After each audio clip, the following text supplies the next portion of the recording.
never too young. I tell a client once they're out of college and they have their first job and they're putting a little bit of money away in their 401k, now's the time. Down and dirty. Basic will, a basic trust, a basic health directive. You could get hit by a car tomorrow morning stepping off a curb. Do you want to do not resuscitate? Do you want to live forever? Tell us what it is you want. So you're really never too young to start, and you're never too old to start. Hello, and welcome to Not Born Yesterday, a podcast dedicated to older adults and the challenges and joys of aging. I'm Miriam Goodman. Not Born Yesterday examines the problems and solutions of growing older today. We bring you the wisdom and voices of experts in the field of aging and offer tips on how to feel your best, use your lifetime skills and experience, and make the coming months and years as fulfilling as possible. I'm Lynn Winter-Gross. Not Born Yesterday is brought to you by Next Village San Francisco, a local nonprofit providing older adults with support to help age in place.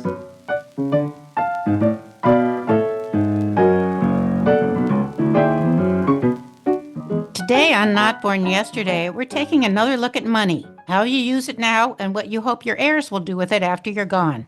But hold on, this episode is not about those difficult family conversations. It's about living well and protecting your assets and the people you love. When some people hear the words estate planning, they often think this is only for the wealthy or elderly and is something you only need to do at the end of life. But estate planning affects everyone: single people, couples, people with modest means, and adult children who may not own a lot now but should plan ahead. And mostly, estate planning is about having a voice in your financial future and beyond. Our guest today is Howard Rosen, a retired estate planning attorney in Phoenix, Arizona, who helps individuals and families plan for their future. He will explain what estate planning is, why it matters at every stage of life, and how we can make plans without feeling overwhelmed. Howard, welcome to Not Born Yesterday. Thank you. Pleasure to be here. How do you define estate planning? Is it the same as writing a will? Certainly, a will is part of your estate plan. But for even the most simple estates, we recommend what are known as living trusts. These are revocable documents that you set up now to handle your estate later on. And the reason you would use a trust versus a will is to avoid probate costs and to avoid any interfamily squabbles about the disbursement of your assets after your passing.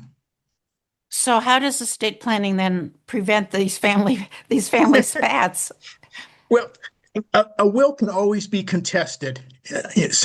One daughter had more influence over mom or dad than the other daughter. The son was estranged, and so he was cut out of the will. There's all kinds of intra-family and inter-family potential disputes when you have a will, and that can be that can hold up the disbursement of the estate for years, depending on how long the litigation goes on. A trust is not generally available to be fought by the survivors, by the beneficiaries. A trust is assumed because you have to have certain powers of mental ability and physical abilities to create a trust. They're minimal, but they're there. And trusts are witnessed as our wills, but trusts are much harder to fight, much harder to contest. So we generally use trust first and foremost to avoid probate costs because they can get very expensive, but also to avoid any potential family disputes. Would an estate plan include a client's values, their wishes, protection, or is there even more that it does? Well, it certainly includes those, but it's more. We always start with, I tell our clients, tell me what it is you want to achieve. How do you want your estate, your assets distributed ultimately? I'll figure out the pathway to get you to what you want, but you need to tell me what it is. Where's the end zone? What's it look like to you? And sometimes it's protection of a child from an in-law, from an ex-spouse. Sometimes it's protection of grandchildren. Sometimes it's just protection of everybody from creditors. So you try to find out what's important to the client first, and our practice was not typical. So I'm going to talk more about what a typical estate would be. Somebody who's got maybe $500,000 or $1 million, primarily in their home value, plus maybe a retirement plan or a 401k, IRA, that type of asset, which the estate plan would start with rough values of what those assets are worth today. And if they're sizable, we'll project out what we think they might be at the end of your life expectancy. I mean, it's easy to determine today with all the software out there, what we think your estate will be worth in 5, 10, 15, 20 years, depending on how far out you want to go. But we start with where you are today. And if something were to happen to you today, what do you want to happen? How would you want to protect your surviving spouse? How would you want to protect children, perhaps grandchildren? And that's the crux. Once we know what it is you want to accomplish, then the wills and trusts can be drafted to accomplish that goal. So it is certainly about ultimate distribution of the assets, but it's also about how those assets are protected while you're still around, while your surviving spouse is still around, and after you're both gone, how do you protect those assets from outsiders, whether it's, again, an ex-spouse or a creditor or even a grandchild's spouse that you don't approve of. You can protect your assets from all of them. What are some of the myths about estate planning? Why do people postpone doing it? Nobody wants to face their mortality. And when you start doing your estate, you're facing your own mortality. So once you get over that hump, the biggest fear is it's going to cost me a lot of money. And I'm not saying it can't, but it doesn't have to. Wills, trusts, what we call healthcare directives, powers of attorney, the whole package can be drafted for most people, not everybody, obviously, but for most people, for under $3,000. Now, that's not a huge amount of money, but for some it's a stretch. And I recognize that. But to get started, I would talk to your general attorney. If your estate's under $1 million, they can probably handle it for you. If it's over $1 million, I would ask or advise you to go to a specialist. When you work with older adults, how is it different from planning earlier in their lives? Well, it's interesting. Older adults obviously have come to grips with their own mortality more often than not. So it's an easier way to start the conversation. When you're 35 years old and immortal, it's a hard conversation to have. Also, once you've well into your career or even into your retirement years, you've got a much better understanding of what the end point's going to look like. The larger the sum, the more urgency there seems to be with older adults. So we recently had an episode on older adults who say to their children, I don't want to be a burden. But it sounds like if you haven't done an estate plan, you are a burden unnecessarily. So can you give us some consequences of people or maybe clients of yours that didn't have a plan? Our clients had plans. Every plan that we ever did, we required to have a family conversation when we were done with the planning. We wanted no surprises after mom and dad were gone. So we would sit down always with the children. We would ask the older generation if it was okay to invite the in-laws, the sons-in-law, the daughters-in-law. And if we had adult grandchildren, we would ask if we can invite them as well, so that everybody understood the general plan, not necessarily the dollars. They by the time your children are adults, they've got an idea where you stand. I assume you have to be a therapist as well as an attorney at those meetings. My wife says that about me all the time. I'm part-time attorney, part-time psychiatrist. When is the right time for people to start planning their will? Yesterday. It's true. You're never too young. I tell a client once they're out of college and they have their first job and they're putting a little bit of money away in their 401k, now's the time. Down and dirty. A basic will, a basic trust, a basic health directive. You could get hit by a car tomorrow morning stepping off a curb. How do do you want to do not resuscitate? Do you want to live forever tell us what it is you want. So you're really never too young to start, and you're never too old to start. I assume some of the people we've been talking about who put it off, who don't want to make the plan, do it because they know it's a lot of work. And I wonder if a planner like you or some elder law specialist can create those documents so that clients don't have to have everything figured out before they meet the professional. We have a checklist that we give the client. Here's what we're going to need in order to complete your estate plan. Bring us your bank statements. Bring us, your brokerage statements. We can go on Zillow or Realtor.com and figure out the value of your real estate. And again, these are down and dirty numbers, but it gives us a real good working base. If they have a current will or a trust, we need to see those documents. But we give them a complete checklist so that they can send that to us before the first meeting. We can review it, and then when they come in, have that discussion about how do we want this to, what's your ultimate goal? What's your ultimate end result? I wanted to ask you if siblings have different resources or children have different resources. Do you recommend that they're then given different amounts in the will, or these are my three children, they should all get the same amount? We don't recommend either. It's your money, your decision. But what I have discussed with clients is equal isn't always fair. So, what are some of the common mistakes people make when they set up a plan late in life? They don't include all their assets. They forget about things. I've got this retirement plan that's been sitting over, at my former employer for 20 years, and I forget about it. Or I don't, once we get the trust set up, they don't transfer the assets to the trust. Having the documents, wonderful. But if you don't change the title on the real estate, you don't change the title on the car, you don't change the title on the bank accounts, that trust is meaningless. It has no assets in it. Now, we can get assets in there after death, but only after they've gone through probate. So then, we've kind of defeated a large part of the purpose of having that living trust there to begin with.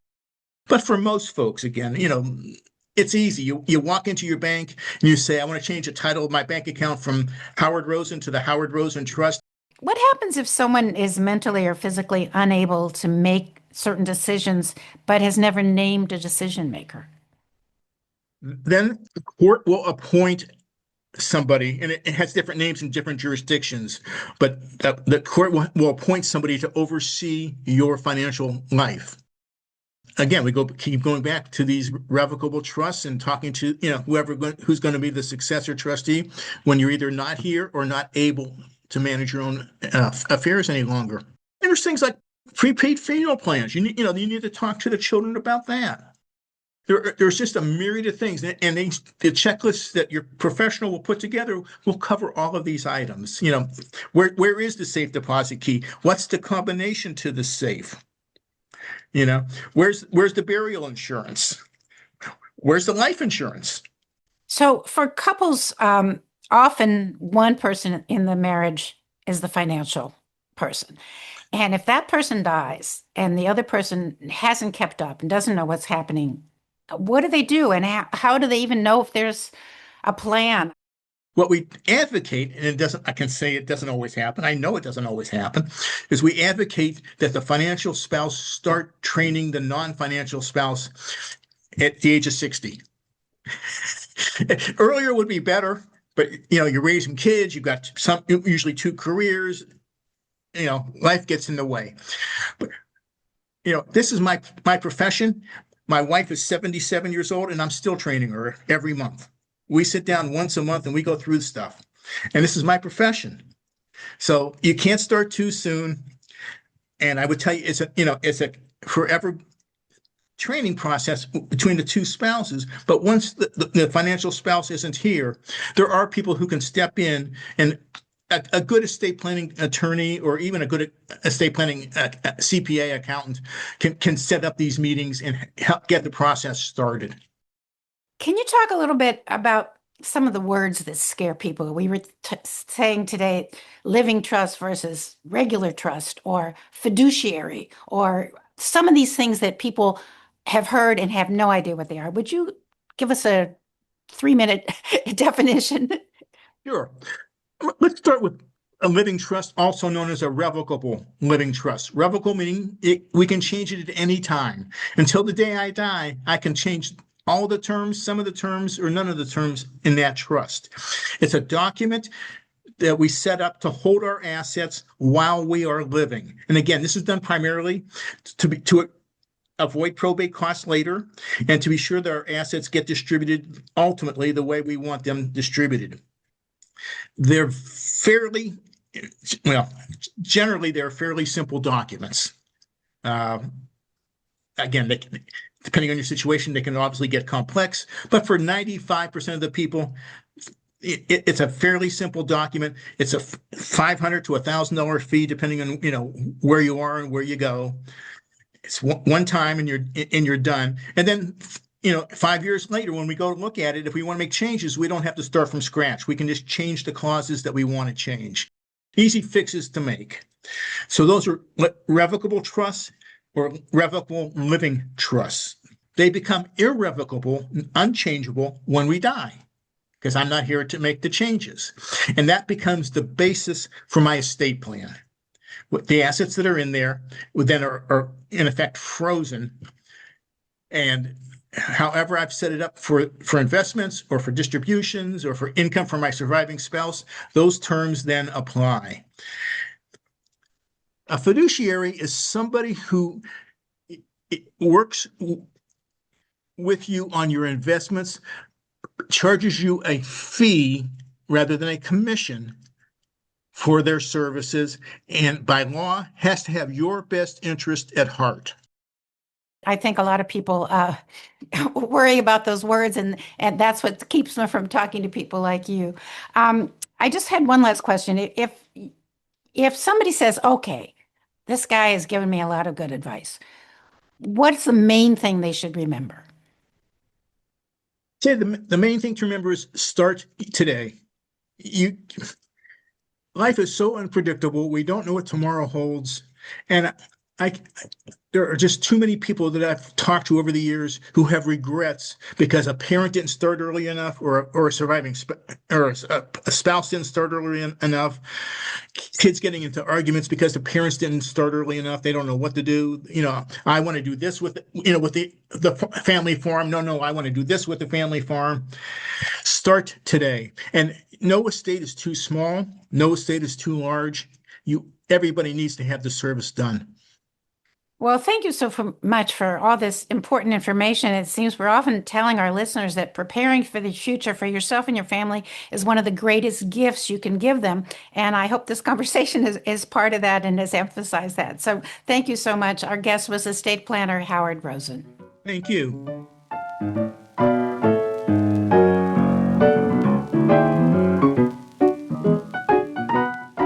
Today on News You Can Use, we're talking about stress. Most of us don't really think about how it may accelerate our aging, but experts say stress damages both the brain and our cells. If you've heard about telomeres in our cells, you may know that they shorten, sometimes from stress, and then they affect the important regions of the brain, in particular the regions for memory, attention, and decision making. But chronic stress isn't just about how it affects aging. Cells are part of life, and if your life is stressful, your cells know it and respond accordingly.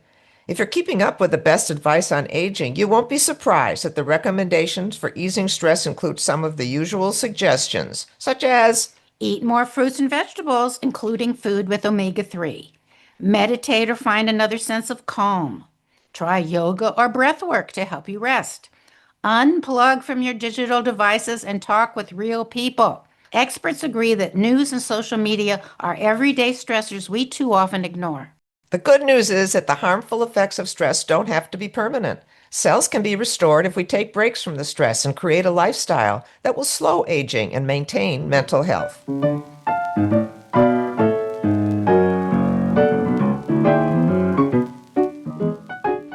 And that's our podcast for today. Our thanks go to our guest, retired estate planner Howard Rosen. You can learn more about Next Village San Francisco at their website, nextvillagesf.org, or by calling 415-888-2868. Our theme music is from Hook Sounds, and Jason Dahlstedt is our engineer. And we want to thank you for listening. We'd love to hear what you would like us to discover and discuss. contact us at notbornyesterdaypodcast.org. You can follow us on Facebook and Instagram and subscribe wherever you listen to podcasts. They're all free and they let us know our audience better. Be well, stay strong, and remember, you weren't born yesterday. I'm Lynn Winter Gross. And I'm Miriam Goodman.